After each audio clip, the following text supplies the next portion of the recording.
في سنة 2015 الست فكيهة اللي عندها 84 سنة كانت طالعة من البيت ورايحة المكان اللي بتقعد فيه وبتشحت فيه على طول، وفضلت بقى على الوضع ده لحد ما بقى حسابها في البنك أكتر من 3 مليون جنيه. لكن الست فكيهة دي ما تعرفش إن ابن أختها بينصب عليها وطلع من وراها فلوس كتير، وعمل كل ده بطريقة خبيثة إبليس ذات نفسه ما يعرفش يعملها. في ست كبيرة في السن وهتروحي معاها البنك وهتصرف شهادات وهي عندها زهايمر وهتبقى وظيفة ليكي براتب شهري.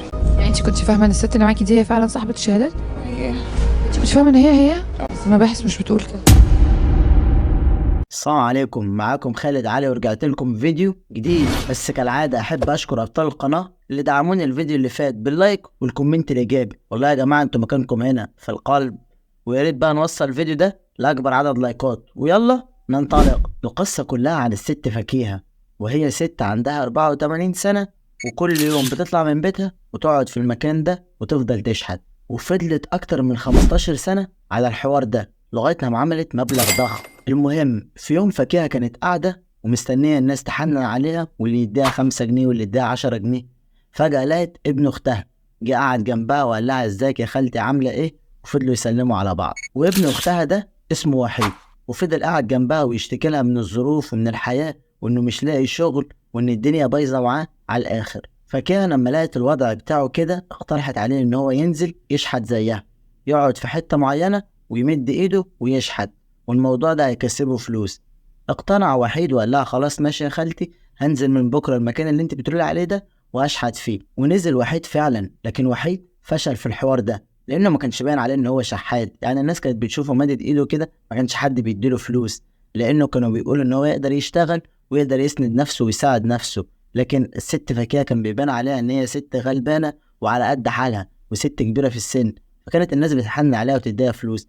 لكن وحيد ما كانش حد بيديله فلوس خالص. فوحيد لما لقى الوضع كده ما بقاش ينزل يشحت وساب حوار الشحاتة ده، وفضل بقى يفكر عايز يجيب اي مصلحة يطلع منها فلوس.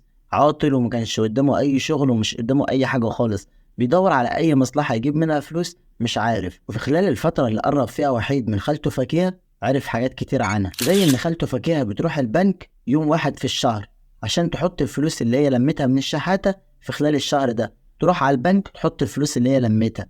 وعرف ان خالته فكيهة معاها فلوس كتير في البنك. الشيطان فضل يلعب في دماغ وحيد ودماغه تودي وتجيب، بيفكر ازاي ينصب على خالته ويطلع منها فلوس من غير ما تحس. فضل بقى يفكر لغاية لما جات له فكرة وهنمية، وراح بقى لصديق عمره اللي هو مصطفى. ومصطفى ده شغال في الشمال، يعني بحوار التزوير، بيزور اي ورق، اي حاجة بتيجي في سكته بيزورها.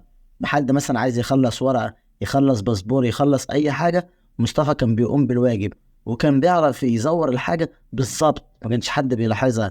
كان فنان في حوار التزوير ده.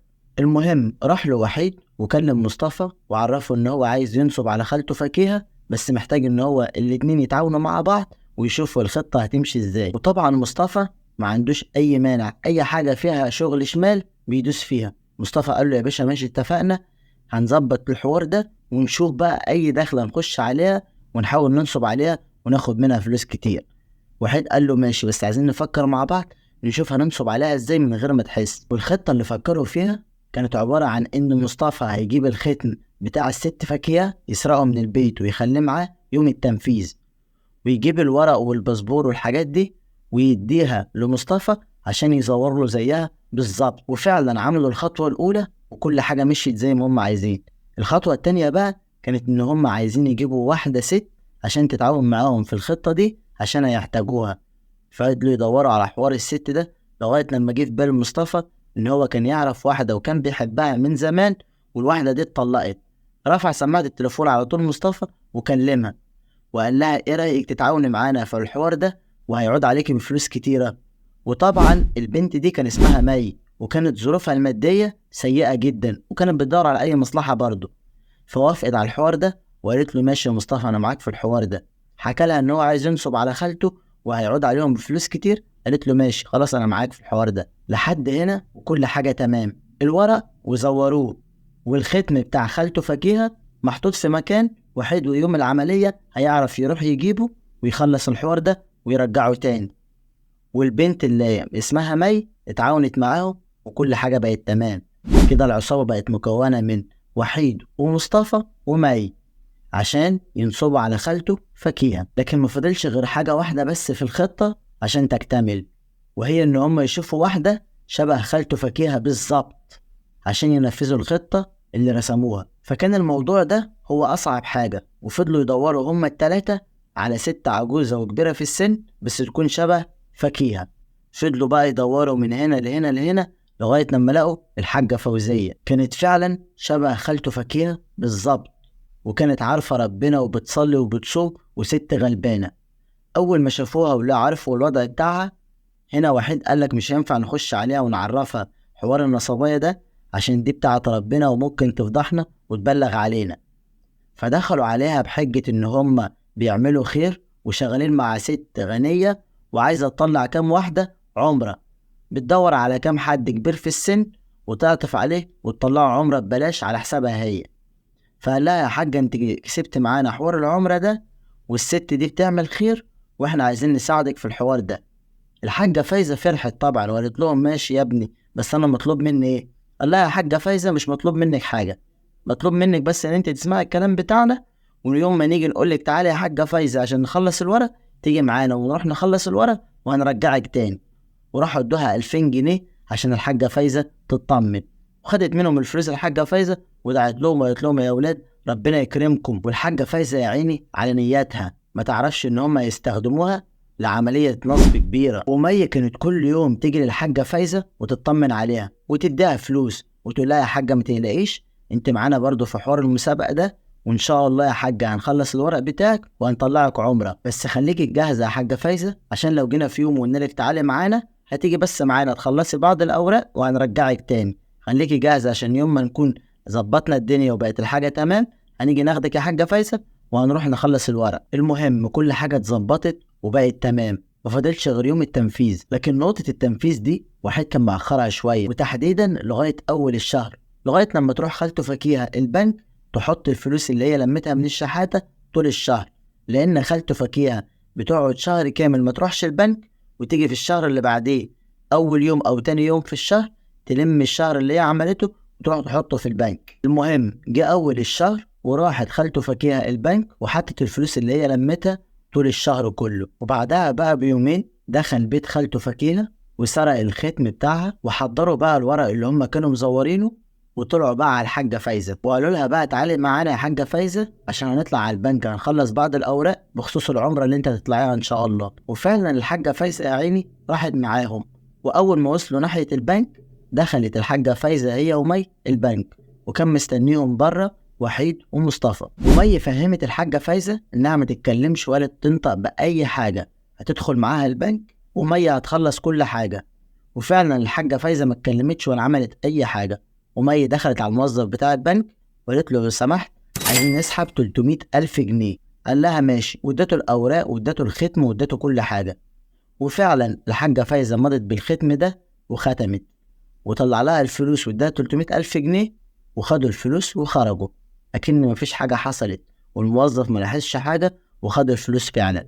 وأول ما طلعوا بره قسموا الفلوس عليهم هما التلاتة، وفي الآخر ادوا الحاجة فايزة 2000 جنيه وقالوا لها يا حاجة فايزة الورق بس بياخد وقت وهنرجعك البيت بتاعك تاني، ولو في جديد هنكلمك وهنجيلك، وخد 2000 جنيه دول خليهم معاكي لغاية لما نشوف الدنيا فيها ايه، واحنا هنحاول نسرع الورق ده عشان نطلعك عمرة بسرعة. ووصلوا بقى الحاجة فايزة البيت وقالوا لها خليكي جاهزة يا حاجة فايزة عشان لو احتاجناكي تاني في بعض الأوراق البسيطة تيجي معانا نخلصها بسرعة عشان حوار العمرة ده ننجزه على السريع ونوديك يا حاجة عمرة وربنا يبارك لك هناك.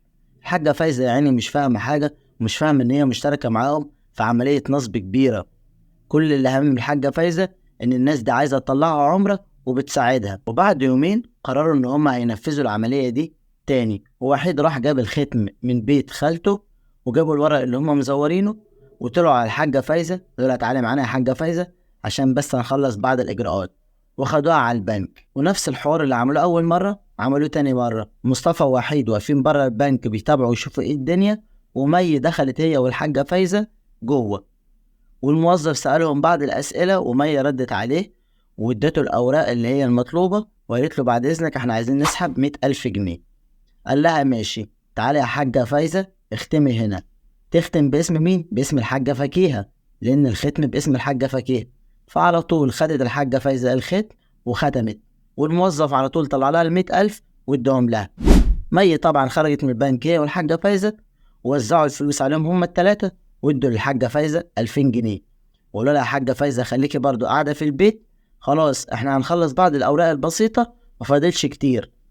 وودوها البيت وطمنوها، قالوا لها ما تقلقيش، وحوار الورق ده مش هيطول، وهتطلعوا عمرة قريب. وكل ده فكيها الشحاتة ما تعرفش أي حاجة خالص، ما تعرفش حتى إن ابن أختها بينصب عليها.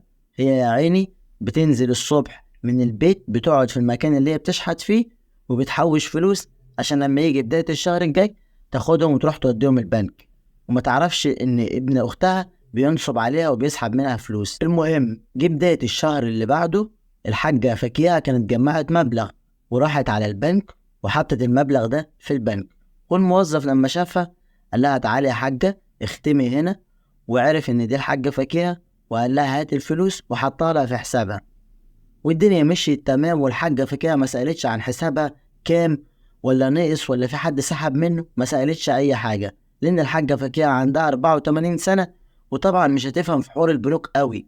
فخدت الفلوس اللي هي لمتها من الشحاتة وراحت للموظف، والموظف حطهم في حسابها، بس الموظف كان عارف الحاجة فكيهة شوية. المهم بعدها ب3 أيام عمل وحيد ومصطفى ومي نفس القصة اللي هم بيعملوها كل شوية، راحوا للحاجة فايزة وقالوا لها يا حاجة فايزة دي آخر مرة وهنخلص فيها الإجراءات وبعدها على طول هتطلع عمرة.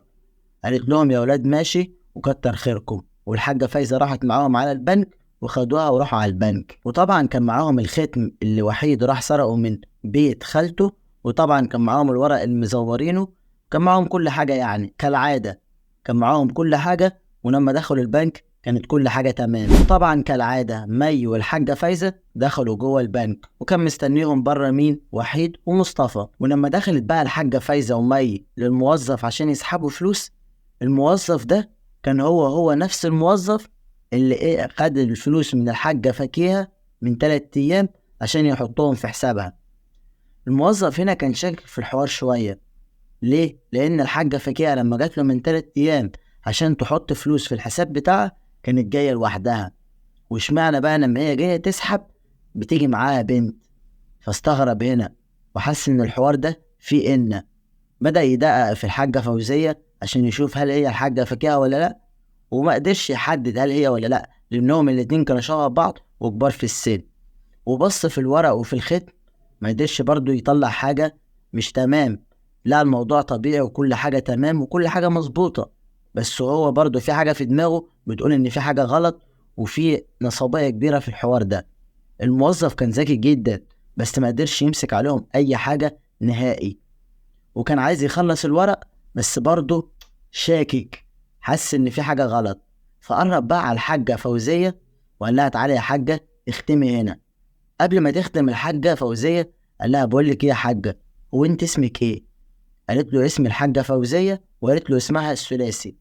فهنا بقى كل الشكوك بتاعته اتأكدت، وعرف ان دي مش الحاجة فكيهة اللي هي جاية تسحب منه الفلوس. مية طبعا لما حست الموضوع اتكشف حاولت ان هي تخرج من البنك، لكن الامن طبعا مسكها ومسك الحاجة فوزية وبلغوا الشرطة. ولما الشرطة جت وحققوا معاهم، مي اعترفت على وحيد وعلى مصطفى وجابوهم للتحقيق. ولما جابوهم للتحقيق اعترفوا على كل حاجة، واعترفوا كمان ان الحاجة فوزية ملهاش ذنب، وفعلا اخلوا سبيل الحاجة فوزية، وناس اتبرعوا للحاجة فوزية وطلعوها عمرة. اما بقى النصابين التلاتة اللي هو مي واللي هو مصطفى واللي هو وحيد ابن اخت الحاجة فكيهة حبسوهم في السجن. وكل ده بذكاء الموظف بتاع البنك، هو اللي لاحظ الحوار ده. لولا ان هو شك في الحوار ده وشك ان الحاجة فكيهة لما بتيجي تحط فلوس بتحطها لوحديها، لكن لما بتيجي تسحب فلوس بيجي حد معاها، لولا الشك ده ما كانش هيقدروا يعرفوا عملية النصب دي، وكان هينصبوا عليها ويخلصوا فلوس الحاجة فكيهة كلها. لكن ذكاء الراجل ده وربنا طبعا هو اللي فضحهم ورماهم في السجن.